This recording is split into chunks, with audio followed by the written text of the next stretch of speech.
With a brawl.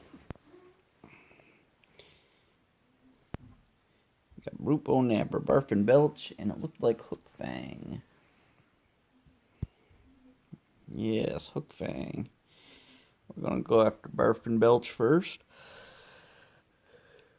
Saving the protector for the end and saving Hookfang for after Barf Belch because Hookfang is weak.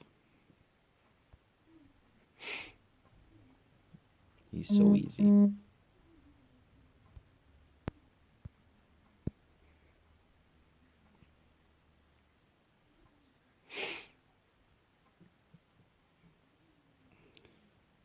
Boneknapper is going to be a little more dangerous in this situation, just because these other two don't use action bars often.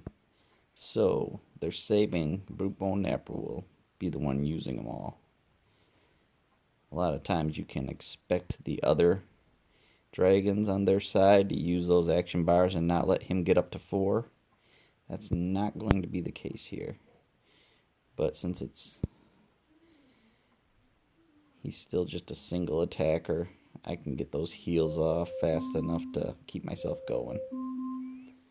I'll keep myself alive.